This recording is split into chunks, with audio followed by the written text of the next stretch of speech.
What's up, potheads and political junkies? You're watching Cannabis Culture News Live. I'm Jeremiah. Mari is here. Hi, everyone. We're broadcasting from the Pot TV studios in Vancouver. Got Marijuana Man in the house, too. And maybe some other secretive guests. I don't see anybody. Nice. Got a big show for you guys today. On the show, Mason Tvert of the Campaign to Regulate Marijuana-like Alcohol in Colorado will be joining us by telephone. That's going to be cool. They've just managed to get double the number of signatures they need for a November ballot initiative to legalize in Colorado. So that should be very interesting. Also on the show, David Malmo-Levine will be in the house, activist extraordinaire and curator of the Herb Museum, which is actually here in the building.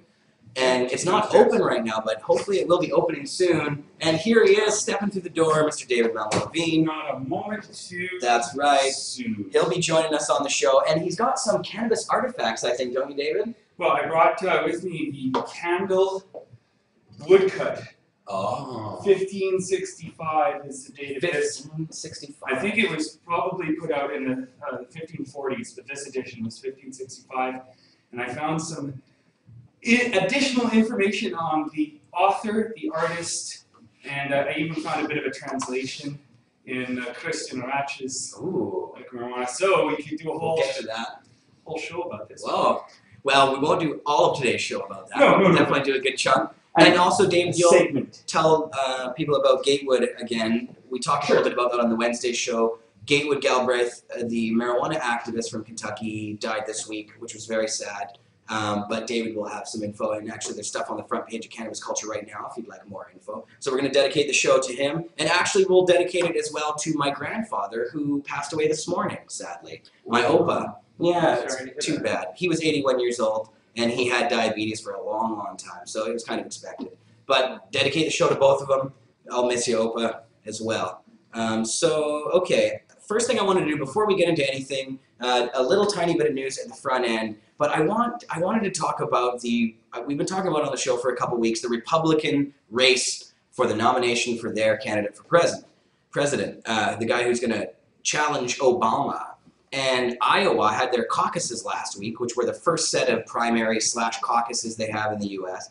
And Ron Paul, who's our candidate on the Republican side, wants to legalize marijuana and hemp, all-around good guy for liberty. He did very well. It was a crazy showing. We actually thought he was going to win, and he did win a portion. He won the, what do they call it? Entrance voting, the entrance polling. He won by 1%. You'll be back in a second. 10 minutes? And actually, you know what? I want to talk to Bob High as well. Bob Okay, High I'll drag him in here. Okay. 10 minutes? 5 minutes? Yeah, exactly. Okay. Awesome. And so, yeah, Ron Paul did very well. It was a cool showing. We thought he was going to come in first. He came in third, sadly. Though the entrance polling did show him leading, he came out third, 21%. Rick Santorum surged from behind. And also, he had 25% leading, and Romney beat him by 8 votes, also 25%. So, shit, Romney and Santorum were leading Ron Paul. But I've got a bunch of videos of all of the Republican candidates, not all of them, but a good portion of them, talking about marijuana. Now, these have, the Students for Sensible Drug Policy of the U.S. over the last few days have been hitting these guys with a bunch of questions and recording them. So we've got some cool video of that, and I'm going to play a little Ron Paul on hemp video for you guys. So we'll start off with that. I'll get into some other news, and then we'll bring our guests on. So actually, I'm just going to set, before we, I just got to get my storyboard up here. I want to play Newt Gingrich's comments to you guys first, because this is hilarious stuff. Newt Gingrich is a complete Republican nutcase, really, has traditionally been. And that's why when he was leading just recently in Iowa, it was kind of an upset. Nobody thought that Gingrich would do so well because he's such a polarizing figure, and he's got some pretty hardcore views. Recently, Gary Johnson, who's another Republican candidate for president, now a Libertarian candidate for president, called Newt out on the fact that he wanted to execute drug smugglers, marijuana smugglers into the U.S., wanted to execute them, though he himself admits to smoking marijuana when he was younger in college and writes about it in his book. So Gary Johnson called him out on that one, calling him a hypocrite. So he himself would have been executed by his own laws, I guess, or something similar along those lines. But so Newt Gingrich, I guess they cornered him recently. This is another Students for Sensible Drug Policy video. They cornered him on the campaign trail. I think this is in New Hampshire. And this is what he had to say. They asked him about George Washington, one of the founding fathers of the United States, and what his thoughts would be on marijuana. And it seems like Newt really doesn't know his history. So we'll play you this clip. Check this out. Sovereignty, how do you feel about the people of the state, the live free or die state, feel about the federal government telling them that they can or cannot grow marijuana? And would Jefferson or George Washington be arrested for growing marijuana? I think Jefferson or George Washington would have rather strongly discouraged you from growing marijuana, and their techniques of dealing with it would have been rather more violent than the current government. Yes, ma'am.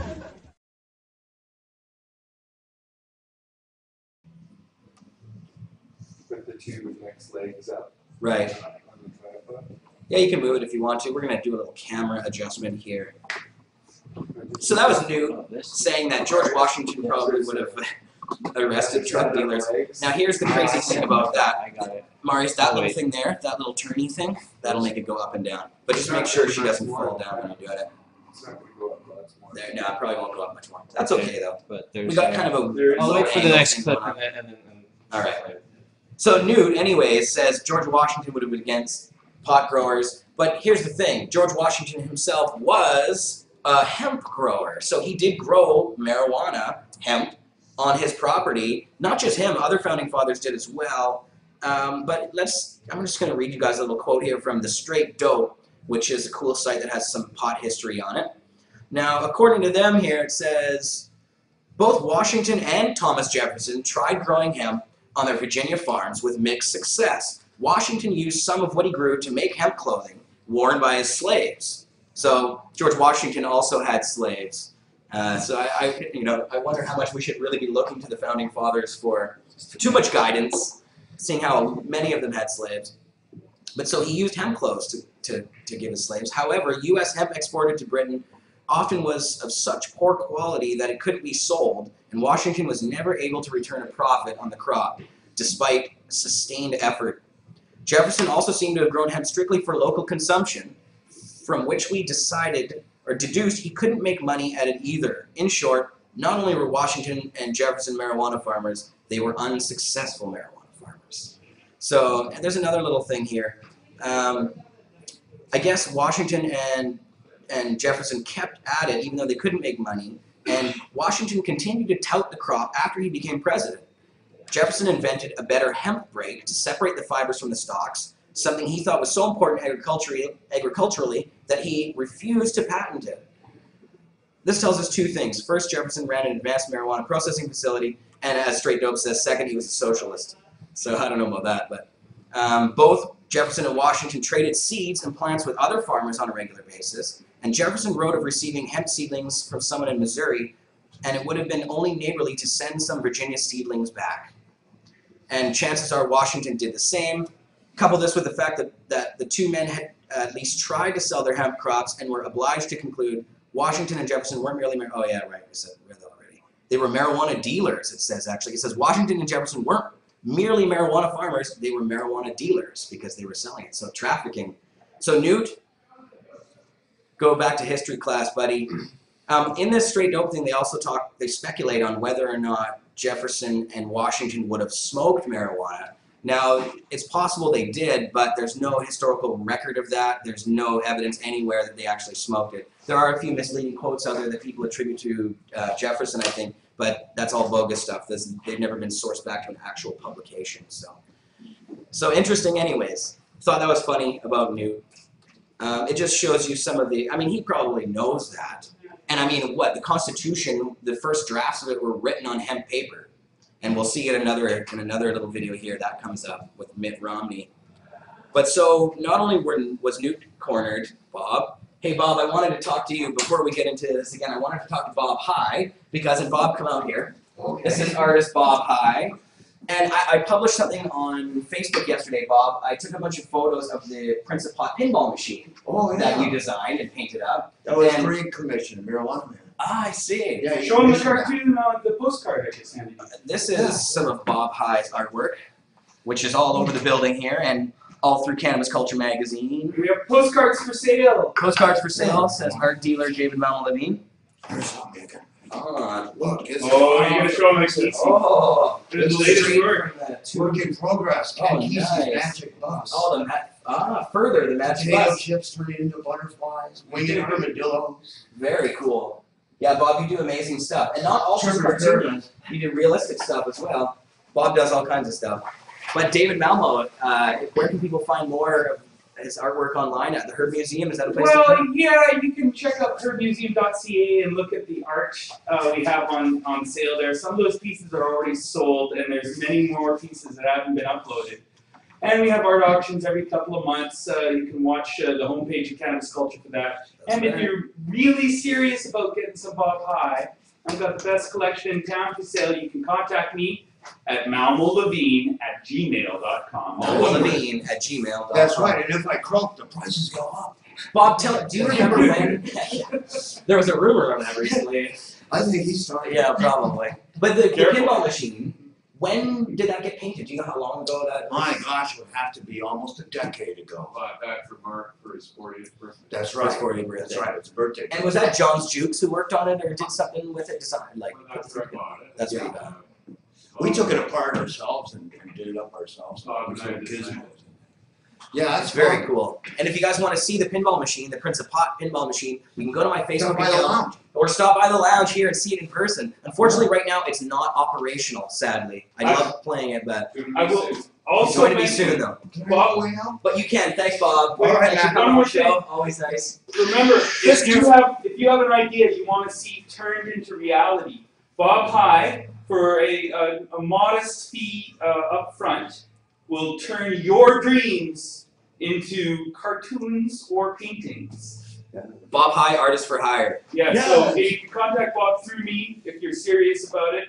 There you go. He's the guy. He's the guy to do it. That's right. Thanks, Bob. You're the man. All nice right, work thanks, on all of it. Jeremiah. And everybody loved the pinball machine online. They really thought it was cool. So Have a fun show, bud. for sure. All right. See you, Bob. So check that out. And actually, I'm going to put something up on Cannabis Culture on the front page of my blog. I'll put the link to the photo gallery, which is on Flickr right now. Now, it's just about 4:20 here, so we better make sure we have the bong loaded up for a 420 puff. And we should Yeah, they're asking about Princess. right. And That's why I showed it. it's but while we do that, let's see. We got a super quick clip. Oh, now here's another Newt clip. So this one's even shorter. This is just a little 14-second clip. Check out what Newt says about arresting people for recreational drug use. He's all over the map, this guy. He's a real hard guy to gauge. But check this out. Okay. Excuse me, Mr. Gingrich. I'm a recreational drug user. Should I be arrested? I know you shouldn't arrest this recreational drug user. You also shouldn't do it. Yeah, that's right. Jerry Bear. Yeah. Yes. Am I going up next, or is this other guy going up next? I'm just waiting. You're up next, David. All right. You're up next. So We're just do getting that. through these clips super quick. All right. So yeah, Newt again saying that he doesn't think that people should be arrested. Like, this guy's crazy. He's all over the place. He Well, just says whatever we will comes to his mind. execute you for bringing 2 ounces in, but we won't arrest you once you're in there. Exactly. If we don't get you on the border, you're home free. It just doesn't make sense. Execution or total tolerance. Yes, Newt. It's Well, the he borders just, he's he's one of worried these about. politicians, I think, that just says whatever is on his mind to suit whoever is there at the time. And Marius was noting that he was up for ethics violations when he was the Speaker of the House. Yeah, that was way back when. People have kind of forgotten about him. And you mentioned earlier, you thought John Stewart said something like, Newt is just back in the race so he can get some book deals, get his name out there, make some more money on The speeches. thing is, he left his wife when she got cancer, and now that Fukushima is going to give us all cancer, he might leave us too. That's true. A It's little like, gloomy, but Yeah, Newt is just going to abandon us when we all get cancer. Ben in America when he has cancer. I hope he leaves us The for a audacity of small nation somewhere else. All right, we still have enough time to play this Mitt Romney clip about hemp before 420 gets here. So this is Mitt Romney. I like to call him Shit Romney because I think that's what he has for brains. But yeah, check this one out. This is about hemp. I don't want to spoil it, but.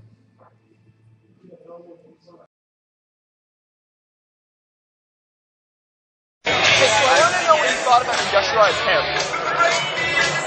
What is Industrialized hemp. industrialized hemp? Yeah. I'm not quite sure what industrialized hemp is. Okay, great. Okay, so he has no idea. We conclude that Mitt Romney is unaware of what industrialized hemp is. That's our first stepping point. Sweet. It's an education uphill battle from here, but we have a starting point. So sweet. So, funny videos by the Students for Sensible Drug Policy. He doesn't know what industrialized hemp is. What is industrialized hemp, Mitt said in that clip. He says he's never heard of it before, doesn't know what it is. The leader of the free world. So he obviously he's never heard of the Constitution and how it was written on hemp paper before it was drafted. While it was drafted. He only reads from the Book of Mormon. The book. Yes, Mitt Romney is a Mormon. And they believe that Jesus came to America, I believe, right? Before, long ago in the past. Actually. Yeah, there's a South Park explanation of what Mormons believe, which they later turned it into a Broadway show that has like lineups around the block for tickets. Apparently, it's the most popular show ever. Those guys are great. Yeah. Matt Stone and Trey Parker. We should have a link to that South Park show, just in case. You know, Americans want to know what they're getting into with President Mint. Yes. Yeah, no kidding. The weird things that those guys. But see, you can't criticize a guy just because he believes something in these weird religious things doesn't necessarily mean you can translate that onto policy. In Mitt's case, I think he probably can. He's gonna have his hand up on the button. Dum dum dum dum dum.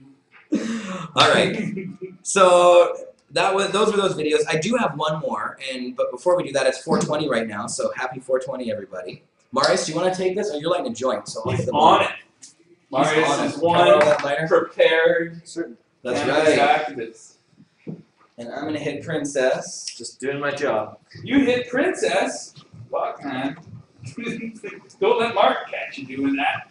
The other Princess. Oh, that's your bomb Princess. Out in the lounge, you could hear people yelling "Happy 420." I don't know if you hear it. Happy 420, everybody. Happy 420. So, David, do you want to come out here? Yes! I've been dying.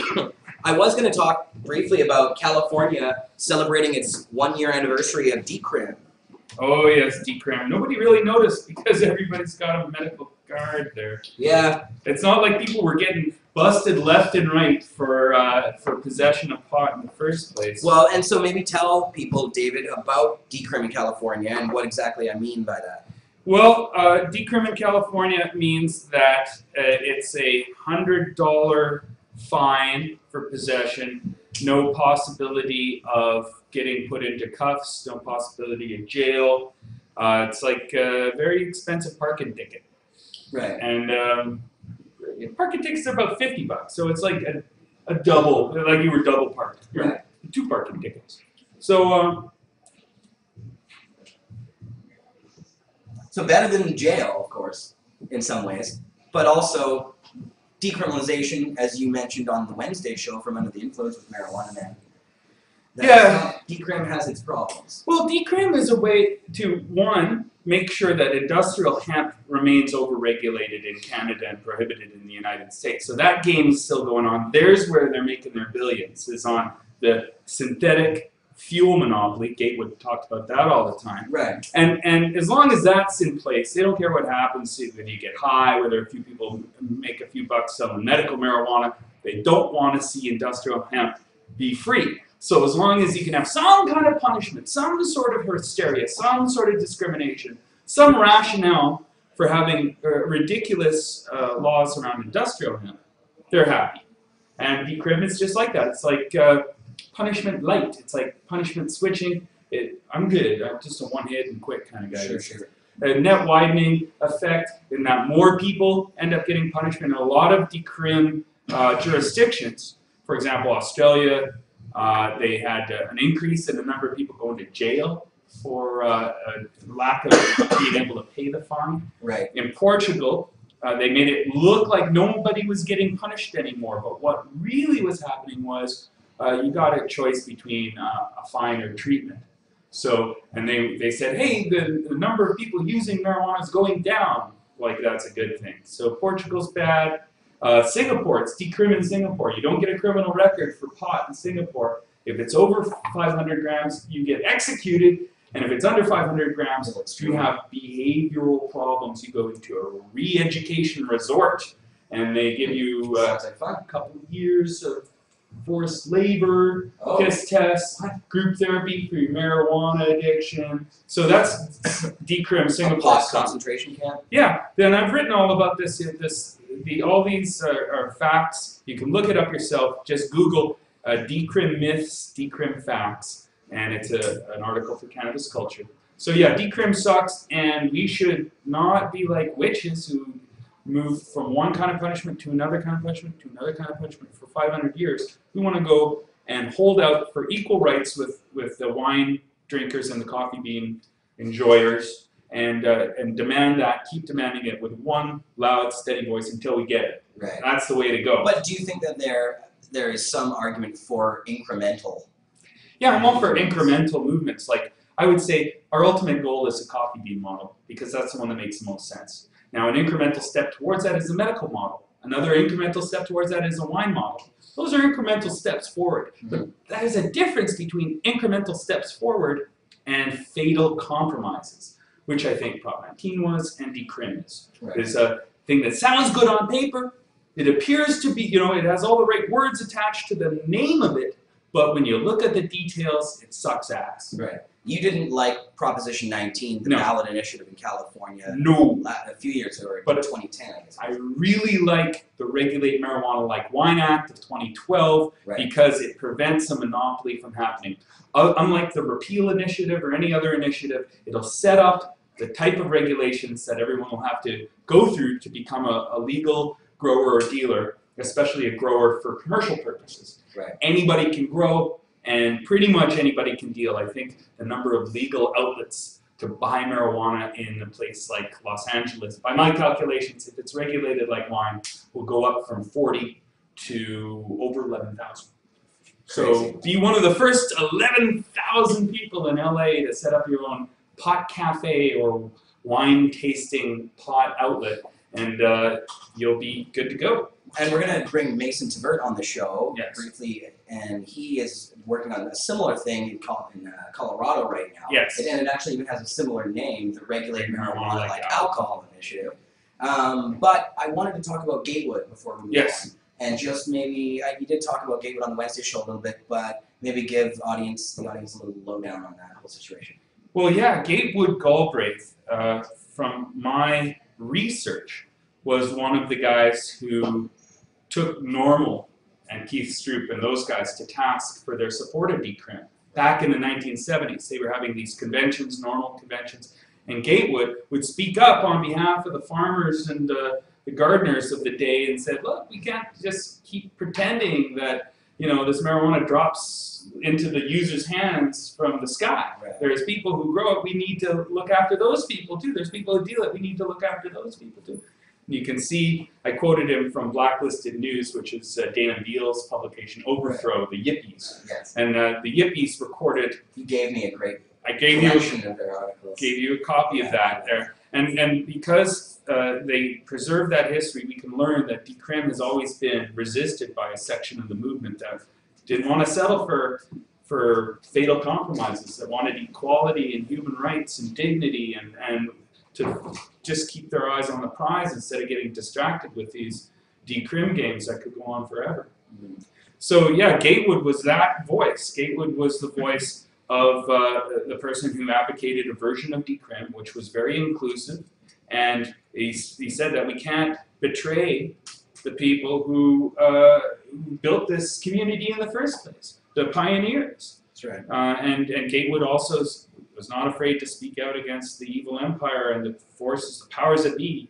And he spoke out, he named the Rockefellers as the guys responsible for, and Mellon and the guys who set the Marijuana Tax Act in 1937 up in the first place. He wasn't afraid to name names. Right. So for that, I commend him. Not everybody does that. People say, oh, it's a prison industry, or, no, he knew it was big oil and big chemical that was responsible. Like, really, who could afford to buy politicians back in the 30s? It was the oil companies and the chemical companies. And well, and who had the most to lose from the legalization of hemp? That's right. People need to Google up hemp ethanol. I wrote an article about it. If you Google hemp ethanol and my name, David Malmo-Levine, you can learn more about hemp ethanol, how it's the fuel of the future, how we need something to put in our gas tanks. Now, I'm all in favor of solar energy and wave and wind and geothermal, but you can't put any of those in your gas tank. I mean, you can build a whole bunch of batteries, millions and millions of batteries, but that's not environmentally friendly. It's going to cost way too much to convert every car on planet Earth to be a battery car. And you're going to need all the materials for that batteries too. It's way cheaper, easier, simpler. It's like a $500 tweak on your car to hook it up to run on ethanol. And if you grow hemp for ethanol, and if it was grown everywhere for ethanol, the price would go down to about 6 times cheaper than what it is today. Like 50 cents a gallon, 15 cents a liter, something ridiculously cheap like that. And no oil wars, because you can basically grow hemp in every country on Earth. No oil spills, because a hemp ethanol spill evaporates. Like if you take a bottle of vodka, which is basically ethanol alcohol, and you pour it in your backyard, and you pour a gallon of vodka and you pour a gallon of gasoline, and you come back the next day and look, you'll see kind of where the grass has died, where the gasoline was. But you won't be able to find the alcohol. It's evaporated. It'll evaporate. You've written extensively about this as well, and where can people find that article? It's hemp ethanol, and Google my name and hemp ethanol, and you find it. So it's online too. Malmo-Levine, hemp ethanol. Yes. Now, it's a hot shot, isn't it? Or where is it? No, it was actually it was first published by Treating Yourself. I looked everywhere for a publisher, couldn't find one. Finally, I went to Treating Yourself. They published it, and then I also put out a blog, because Treating Yourself, strangely enough, doesn't offer their articles online for free. That's really, I don't know, silly. Right. So I self-published it. It's on a blog I created, and you can read it online for free. It's a 3-part thing. It talks about the history, the politics, economics of hemp, and why hemp is overregulated, and how they managed to overregulate it, and how it was the world's best fuel, and how it can one day be the world's best fuel. Awesome. So, David, show us what you have. This, kids, is show and tell from the Herb Museum. Right here, let's put this down. Maybe we can leave it up so I can see if we're in the camera. Yeah, you can see right here. Oh, okay, I see. So if we go a little closer, you can see this is a German woodcut from 1565, and it is of cannabis, hemp. Cannabis, there's cannabis there, and hemp. It's written in German. I tried to type it into Google Translate, but it was in Old or Middle German and not Common German, and some of the letters I couldn't make out because they're so fancy. But luckily enough, we happen to have translation from this German author, Christian Ratsch, who wrote this awesome book, Marijuana Medicine. And if you haven't got this book yet, I highly recommend it. It is the bomb. And in it, it has a chapter. It has many chapters. It goes throughout the whole history of medicinal marijuana from the earliest days to today. And the chapter on hemp, H-E-M-P-E, hemp among the fathers of botany. And the Germans were early book printers, and so they were also, and they're meticulous, the Germans, in categorizing and organizing everything, putting everything in its place and getting as much information as possible. They've always been very good at that. They're very, very organized, the Germans. And so it came to no surprise that a lot of these early herbals were German. And so on page 113 and 114, I think it was 114 that these quotes are from. So in this herbal, they said that now the herbal was written by a Hieronymus Bock. Yeah, Hieronymus. Hieronymus Bock. B-O-C-K. B-O-C-K, not Botch, like that other artist from earlier. He describes the hemp thus. He says, in the land of the Franconians, and also in other places, they cook the hemp seeds for a daily dish, like the barley. But in truth, such food used every time makes a stupid cold stomach, wipes out the warmth, and strengthens the natural works. he gives 2 additional recipes that were clearly indigenous in origin. Hemp seeds, boiled in milk and drunk when quite warm, stop and dispel the hot, oppressive cough. For the cramps in the abdomen, take hemp seeds as much as you wish, wash off the dust with water, pour good white wine over them, and boil until the grains burst. After this, make a milk out of it. Of this, take a warm draught, so it will soothe the painful days, but you should not do this only once, but again and for a 3rd time. So You should try that. yeah, hemp seed wine, goodness, milk. That would be a cool recipe to put to the test. Yeah, yeah. They, you know, they weren't as familiar with the buds as they were with the hemp seeds. So that was basically in the hands of the Arabs, who had held on to the cannabinoid element of the medicine and had passed it down through their books, and was rediscovered later on. I do believe some Middle Eastern assassins that used to use it exclusively as their... Yes, the old man in the mountain stories that Marco Polo brought back to Italy. But I think the real first transfer of comprehensive knowledge came through O'Shaughnessy in 1839 when he wrote about bang. Right. And that's when people, well, it's when white guys, English-speaking white guys, started to seriously study this medicine, and not just the seeds but the buds to it. Though, in the Herb Museum, I also found a herbal from 1722, over 100 years before O'Shaughnessy, which recommends cannabis as an aphrodisiac, and I don't think they're just talking about the hemp seed. Right, huh. Yeah. Interesting. So, well, you should bring more of these on the show. yes. We should do this all the time because you have so much down there. I'd like to actually eventually take the camera down there with us, or at least film a segment down there in the museum. Absolutely. So we can show people. We did that once before, I believe, on one of my first shows, maybe. Right on. Well, I also found these write-ups of David Candle, the artist who did the woodcut, Yeah. and Hieronymus Bach, who wrote it up, and I can give you those that information to attach to the show. Sure. Yeah, I'll put it on the show notes for people. All right. Check it I'll out. Google it to you. Google it.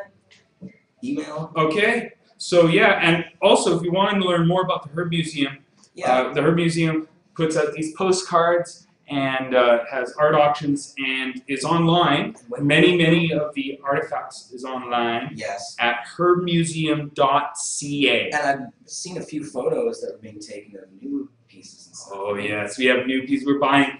We actually came across a Cat, get away from there. the cat is messing with the camera, Jeez. but you're too friendly. Here, come here, buddy. That's funny. Anyway, we found a collection of old cannabis medicine bottles that somebody is selling for a really good price. And they even have some. I saw one that had pills in it.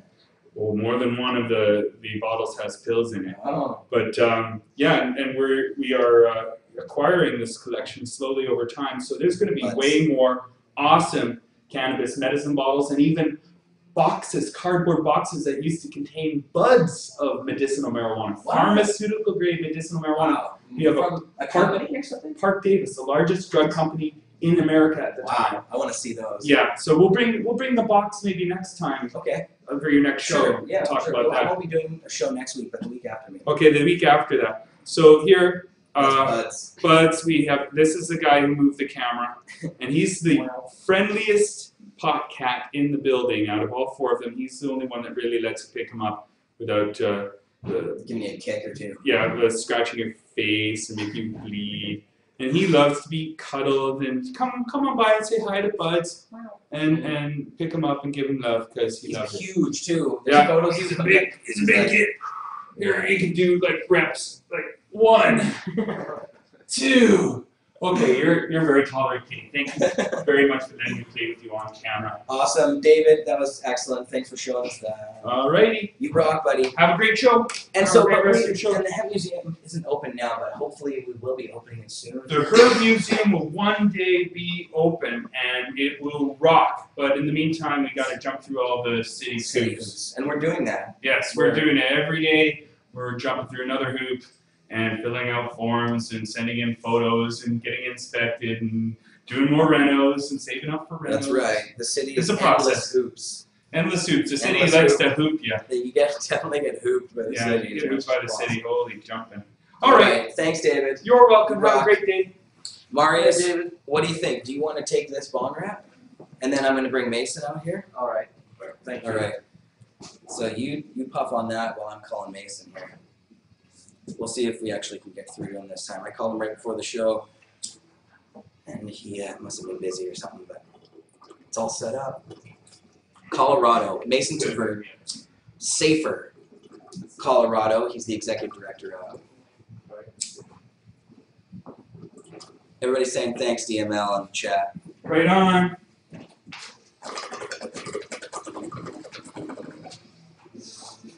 Mason. Mason. How you doing, man? You there? Oh, excellent. All right. Well, how you doing, Mason? It's good to have you on the show. I kind of set things up just a little bit about Colorado and the initiative that's happening there to put legalization on the ballot in November. And so I wanted to talk to you guys about the latest news, obviously, is the signatures you collected. You have almost double the amount you needed to get the ballot initiative approved, I guess, and put on the ballot. And so, yeah, Mason, good to have you on the show. Thanks for coming on. And also, so why don't you tell us, Mason, about right now in Colorado, you guys have some of the most progressive laws in the U.S. On a state level, I guess. Can you tell us about what the laws are like there now in Colorado, and then we'll get into the new initiative. Sure. Well, right now, Colorado, as you said, does have one of the most advanced medical marijuana systems in the country, if not the most. We have state regulation of retail medical marijuana dispensaries and cultivation facilities, and they're able to cater to folks who have a medical marijuana card from a licensed physician. And it's really flourishing. I mean, there are certainly some locales that are not allowing these businesses to open, but overall, there are hundreds and hundreds of marijuana businesses going on legally in the state, and they're being regulated by the Department of Revenue and treated like more or less any other business. Right. Yeah, and so there's just tons of them all over the place, right? And now, are they being threatened, or you know how a lot of the attorneys are sending these letters out? Has Colorado been targeted that way? They are not being threatened in remotely the same way as they are in places like California and Washington State, Nevada, and so on. Basically, we are seeing a state controlling this so tightly that for the federal government to come in and say, we don't want to allow you to oversee this and to have a free-for-all, it's just really not a good political move. So they've held it around and held on for a while. Right. And so now this new initiative, you guys have been working on this for a while, and give us the latest on that. Well, this is a statewide ballot measure that would essentially end marijuana prohibition in the state of Colorado. It would do three things. It would remove all penalties for possession of marijuana and limited home growing by people 21 and older. And it would establish a regulatory framework in which marijuana is treated similar to alcohol. You simply have to provide proof of age. There are retail stores, cultivation facilities, testing facilities, and so on, and it's generating sales tax revenue as well as a excellent wholesale sale that will benefit public school infrastructure, among other things. And then the third thing that the initiative does is it allows the legal cultivation of industrial hemp. So we really have a whole lot of bases covered there. Yeah, the hemp thing is cool as well. And so I was reading a little bit about, there's an article by John Ingold in the Denver Post, I believe it was, about the launch of the collection of the signatures and you guys submitting them. And he mentioned, or he was leading with the fact that you guys might have some trouble with female voters. What's going on with that? Can you talk about that? Sure. Well, it's really, women are amongst there's far lesser percentage of women overall who support ending marijuana prohibition than men. And so there really needs to be a lot of work done to ensure that that community is hearing the message and being able to talk about it openly. So we're really working to engage women in this initiative and getting probably about 20 women at the youth conference will during the petition, but a few of them spoke. And we really need to just make sure that women know that others support this, it's not a problem, and hopefully we can pick up another percentage or two, and that's how we're going to win. So, Mason, how does the signature collection process go exactly? Like, what does that entail? You guys have people out on the streets doing this or going door to door? How does that work exactly? It's basically out on the street. We have both volunteer and paid petition circulators. And essentially, it's just a rule of ballot initiatives that you are not going to qualify for the ballot without paying petitioners. So we certainly did have that paid petitioning element, which is where you really will get most signatures. But we also had an unprecedented volunteer presence this time around. We had about 500 individual volunteers who had been in touch and got involved in the launch of this petition drive, and we ended up having more than 150 businesses, so mostly medical marijuana centers, and helping out and really just taking part in this. So you really have seen the infrastructure that's been created over the last 7 years or so come to life and really get rolling on this thing. How has the media been for you guys? Have they been running with the story a lot? I did see some television coverage and some other things. Yeah, well, this announcement certainly generated a whole lot of statewide attention. It hasn't really quite blown up nationally yet because it's not already on the ballot, but it's highly likely that that will end up coming just like with California. But right now, it's really an interesting discussion. And fortunately, the media has been covering marijuana issues now for several years, and especially in the last couple, as we started to have all these regulated marijuana stores and our whole industry come up. So they have far more knowledge of what's going on and who the players are. So it does seem that it could end up being a good thing. Yeah. So with Colorado, you guys, I just want to know how it differs. Basically, you talked a little bit about some of the specifics of the bill. But how does it differ from something like Proposition 19 in California? What are some of the differences between the two ballot initiatives, or are they a lot alike? Oh, well, they are very generally alike, but ultimately it is very different. Whereas Proposition 19 specifically stock regulation at the local level did not have state regulation. That was really one of the biggest pitfalls. A whole lot of people, a whole lot of newspaper editorial boards, a whole lot of others who, elected officials who would otherwise support marijuana legalization, really didn't like the idea of the hodgepodge of local. So. Oh, you're breaking up there a little bit, Mason.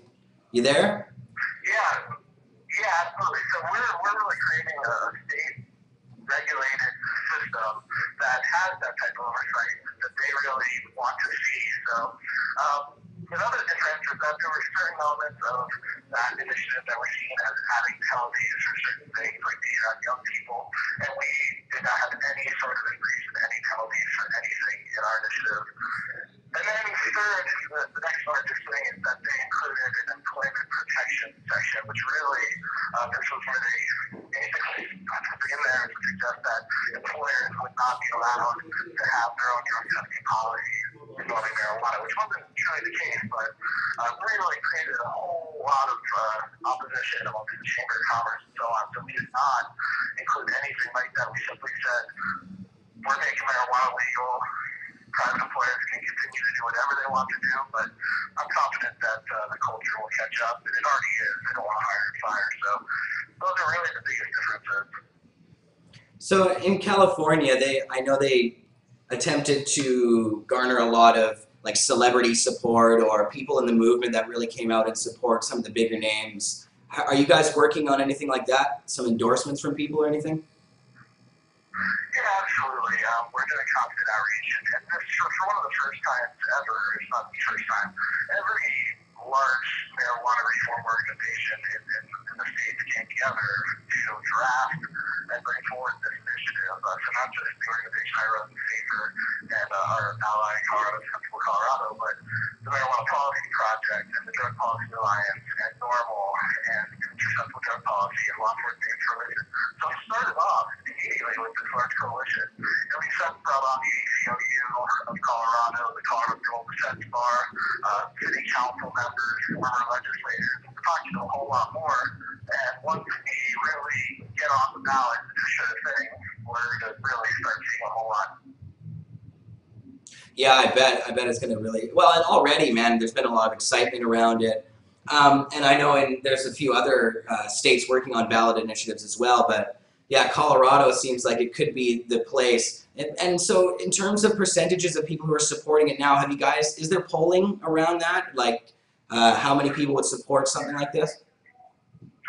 Yeah, we've seen a good deal of both internal and public polling done over the last year.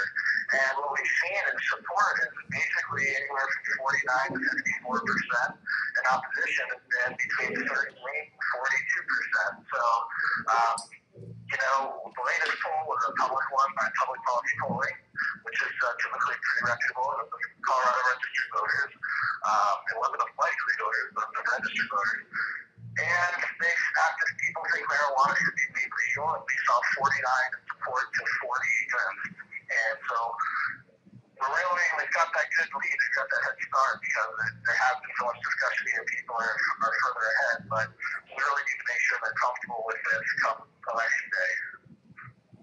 Cool, man. Well, now if people in Colorado want to help out with the campaign, or even outside of Colorado, is there something that people outside of can do as well, and where can they go to do that? Sure, and I'm glad you mentioned that because we certainly are welcoming everyone who wants to see this happen to be involved, regardless of where they live. This is really the best opportunity in history to make marijuana legal in a state and have a huge impact on the rest of the world. So we are already getting a lot of supporters from all over the place.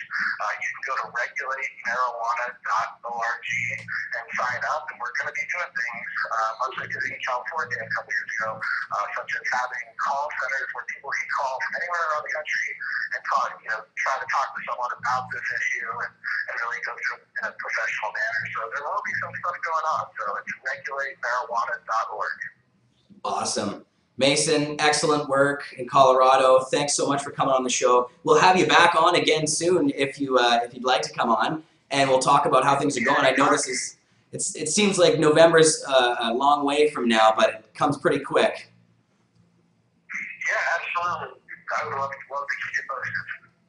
Awesome. Thanks a lot. We'll talk to you again soon. Mason Tvert, the campaign to regulate marijuana like alcohol in Colorado. So check out their website.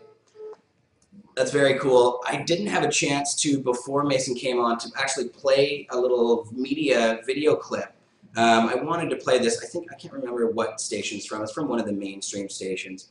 But this is from Colorado. This is about the activists there getting they said 16,000 or 160,000 signatures, which is just about double. They needed, I think, 86,000 total to actually get on the ballot.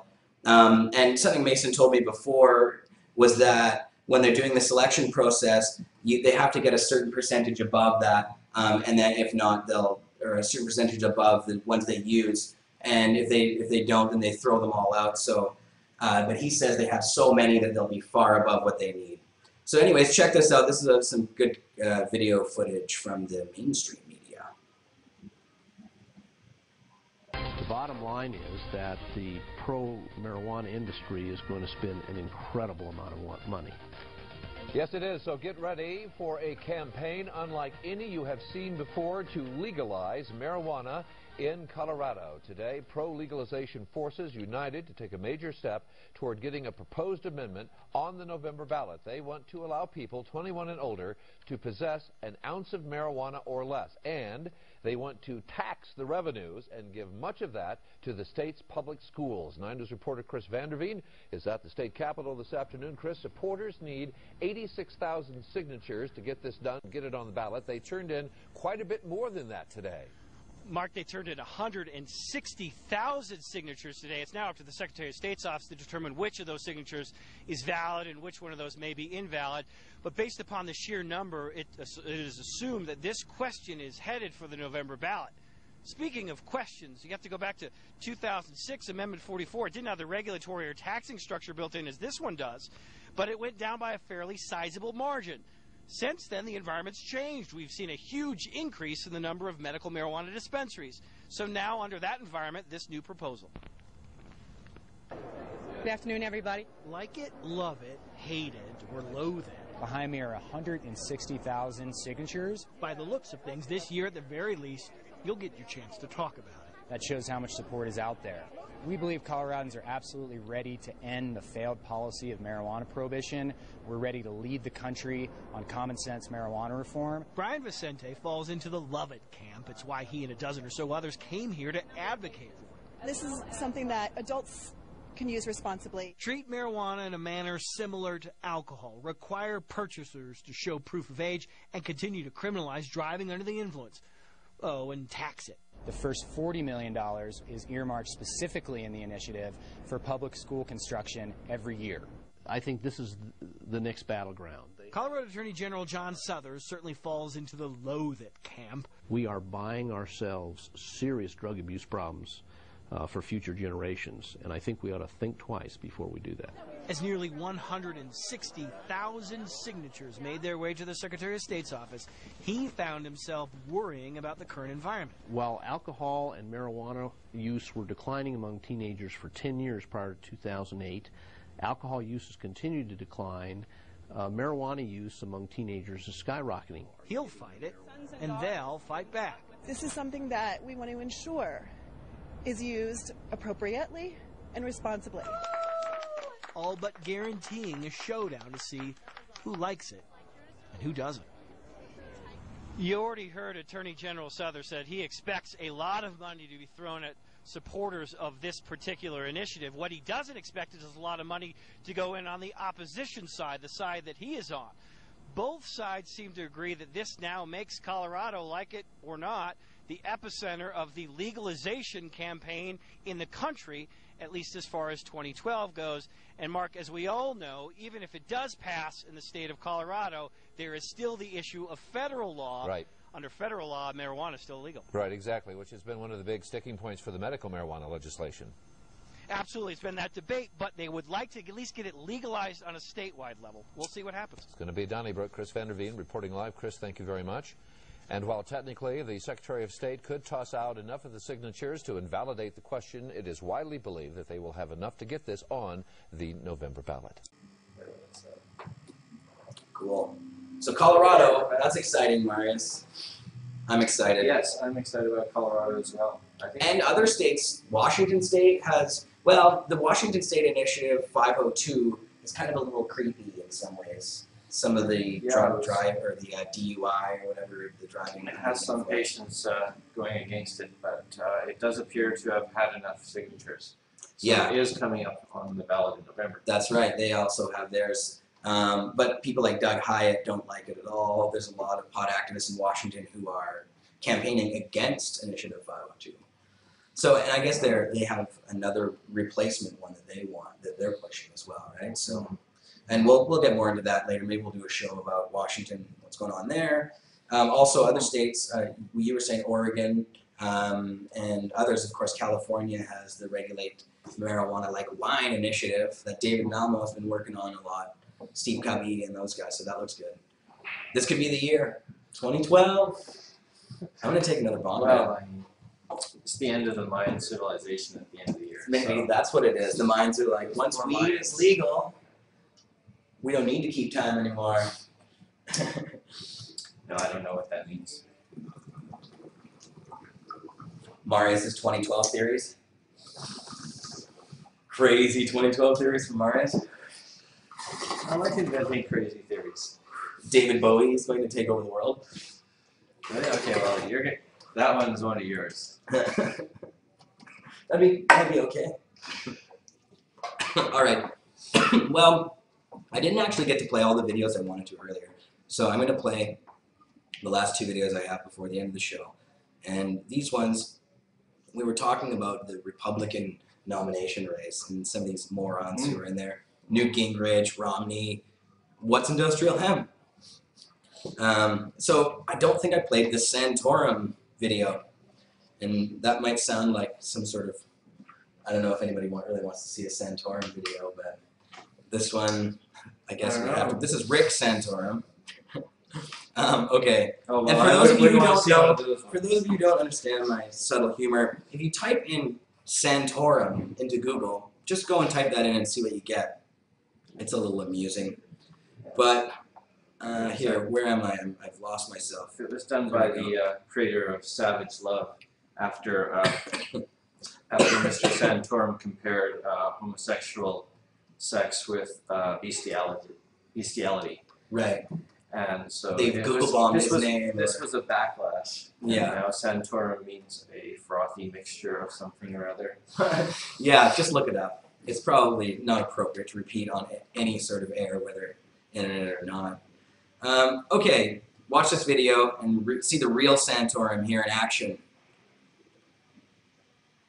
Sir, it's my understanding that it is a core conservative principle that state and local government have the power to govern themselves without federal interference. If you were president, would you protect gay marriage and state medical marijuana laws and allow them to operate without federal interference?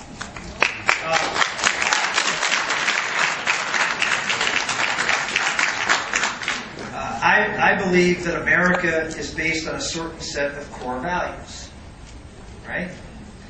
And those core values should be reflected in our laws and should be enforced in our laws.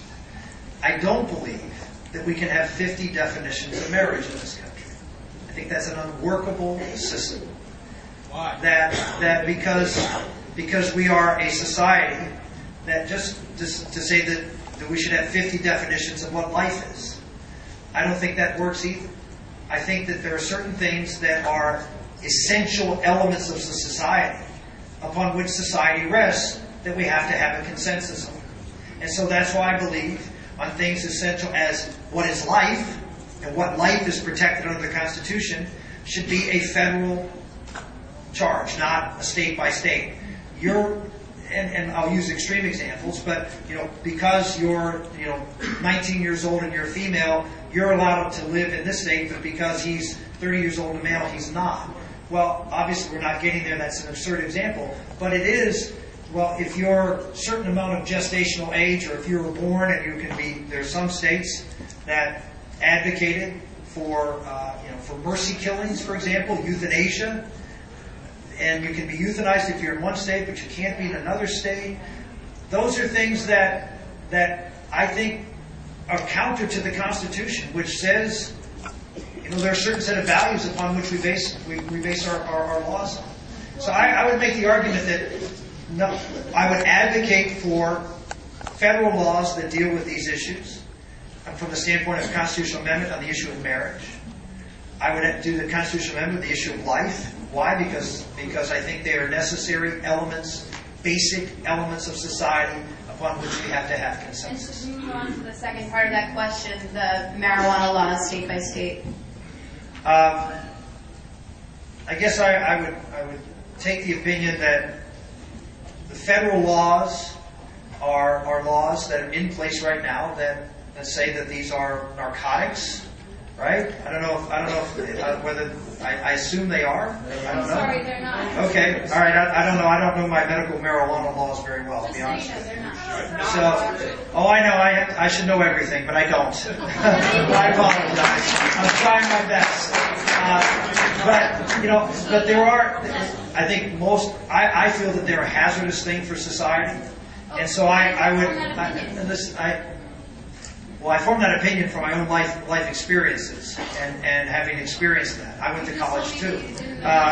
So I would make the argument that states have the rights, but they don't have the right to do anything they want to do. States don't have the right to sterilize people. They did at one time, but we said, no, we're not going to do that anymore. States, under the Constitution, probably have the right to do it, just like they have the right to do medical marijuana laws, but legally. but I don't think they morally have the right to do things that are harmful to the people in their community, and therefore I think the federal government should step in. Okay? So I'm out of time. I'm encouraged that everybody still wants to ask. Boo. Rick Santorum. He doesn't know what he's talking about. He just was rambling on for half of that thing. Yeah. Yeah, the standard marijuana is bad for the community. Yes. Okay. Whatever. Yeah, and I don't know my marijuana laws very well. Yeah, obviously you don't. Obviously his but yeah, he's got a haven't tell him what his opinions are yet. Right, exactly. Yeah, what's going to play well with the religious crowd? Exactly. Yeah. So that was Santorum. So there's a spattering of videos for you of all those Republican candidates and their ignorance. But there's one of them, Ron Paul, who isn't as ignorant isn't ignorant at all on this issue. Knows a lot about marijuana and hemp, talks about it all the time. I was going to play, I think I played on the show last week, a bunch of quotes from Ron Paul about marijuana, so I won't play that one again, but I do have a new video, a bunch of quotes about hemp from Ron Paul. So this is a new one that I haven't played on the show. So this is the contrast for you. The other Republican nominees and Ron Paul. Whoa.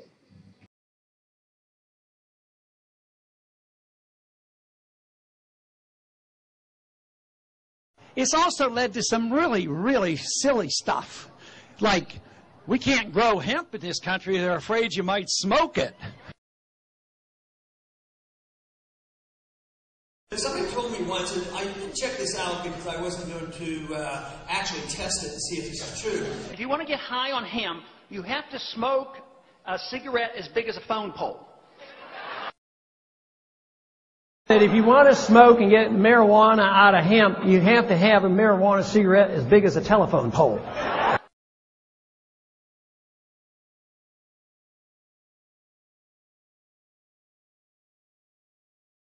But lo and behold, they have found out that the best source of ethanol is from hemp.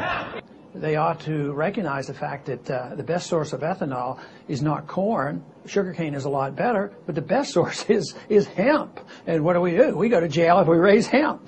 So there's a lot the government could do to, dealing with these issues of environment and pollution.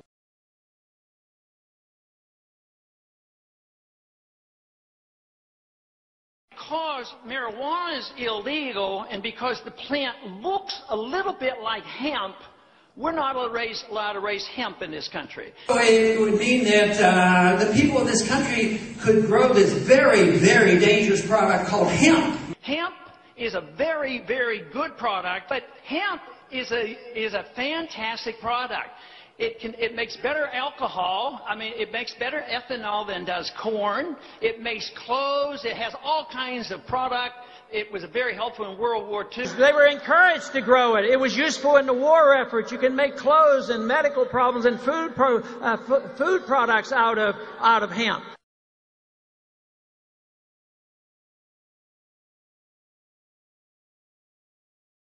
And so, where did hemp products get made? Up in Canada. And so many of these jobs now went to Canada. Canada takes the hemp, they raise the hemp, they make these products, and they sell them back to us. And then we wonder where our jobs are going. So maybe it would be a good suggestion that maybe a few jobs could be created if we just legalized this process. So I would say let's legalize hemp as well. But, we're from the government and we're here to help you. So we don't want you to mess around with hemp. You might smoke that stuff. They're hysterical about it. I mean, it's irrational. They're obsessed and confused. If you go out and plant hemp plants, you're going to go to jail. You're going to go to jail. You're going to go to jail. What's going on?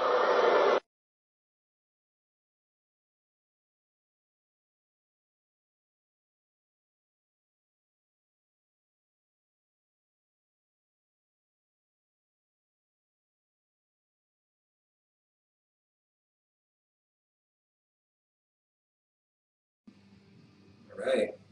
So Ron Paul, pretty stark contrast there, obviously.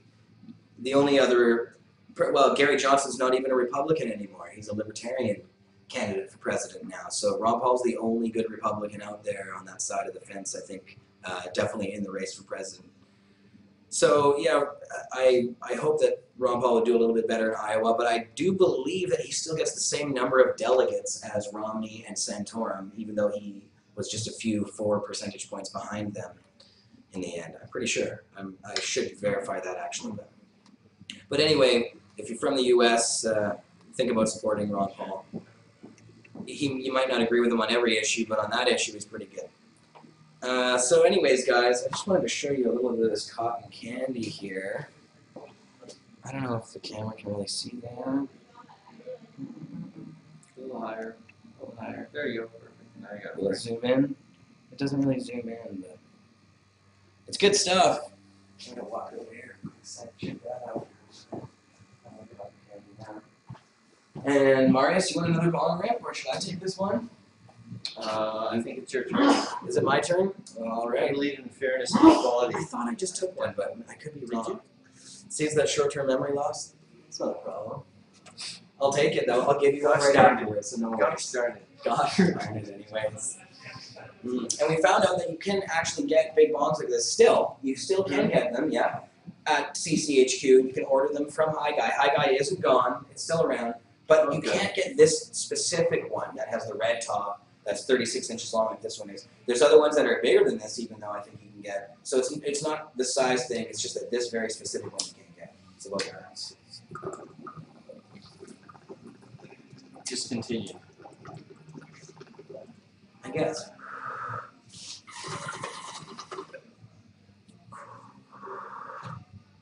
Big bong rips. What are you guys smoking out there?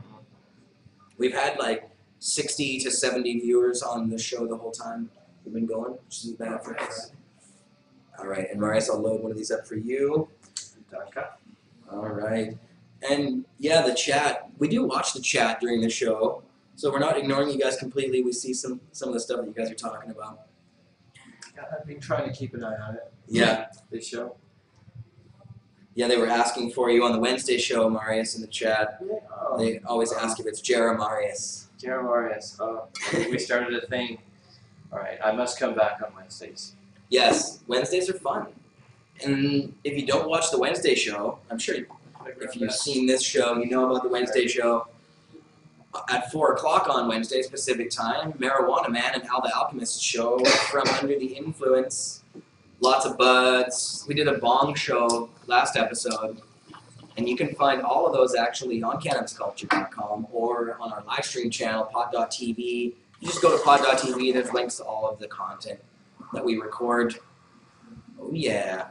And thanks everybody for chatting in the chat room. And if you don't join the chat, you should. Just go to the live stream page and you can talk to us directly. All right, so I don't think I have any more videos. I think that was it. Was that all of them? Let's just make sure. Yeah, that was it. All right, guys. Well, thanks for watching the show. Wrap that one up. We've been going over the past couple shows. Like, I think last show was 2 hours long, wasn't it? Yeah, our year-end show. Right, the year-end show. Went over. Yeah. And you can watch any of the old Cannabis Culture News live shows just by clicking on the little Cannabis Culture News live tag at the top of any of the show posts. And that'll take you to a big, long list of all of our episodes, which go back now over 50 episodes. Yeah, I think you've been doing it a year now, haven't you? It's been a year. Yeah, just about a year, I guess. And that makes sense if there's 52 weeks in a year or something, you know? Yeah. Math usually works whether you're stoned or not. Right. Usually. I don't know about that. I'm not sure. I think I failed a few math tests because I was too damn high. Depends on who's doing the math, I guess. All right, and of course Mick will be on Monday, and he just reminded me of that in the chat here. Of course, Mick, we can't forget about you. Mick show on Mondays, and you will be back this Monday. He's taking a few days off for the holidays, but yeah, Monday at 3 p.m. Pacific time is McMahon, and that's Opus Live with McMahon. And Jody does her show on Thursday, and actually I've been in talks with somebody that we all know very well to do his own show. I'm not going to say who it is yet because it's a secret, but there will be probably a new show added to the roster very, very soon. Yeah, that's right. We're not sure yet if it's going to be live or a recorded thing on a weekly basis, but we'll see. Okay, cool. There you go. There's a little, I don't want to spoil it, but. All right. And anyways, guys, thanks for tuning in. And Marijuana Man's in the house. See you next time. See you on Wednesday. See you on Wednesday.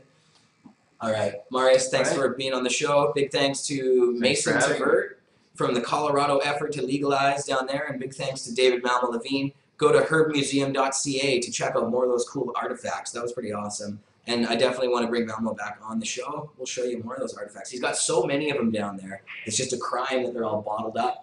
No pun intended. Yeah, that museum has been there for a while and has yet to open. It's a shame, but hopefully all the hoops will be jumped through soon. Yes, those hoops. All right. Okay, guys. Well, thanks for watching. See you next week. Or actually, we won't see you next week because I'll be in Victoria. Actually, going to be speaking at the Canadian University Press National Conference, which should be interesting. Right. I was the editor of my university newspaper at Malaspina University in Nanaimo, and I was a member of the Canadian University Press, and so they've asked me, and Jody's going to be speaking there as well, so it should be a lot of fun. It was awesome. Anyways, see you in 2 weeks. Peace.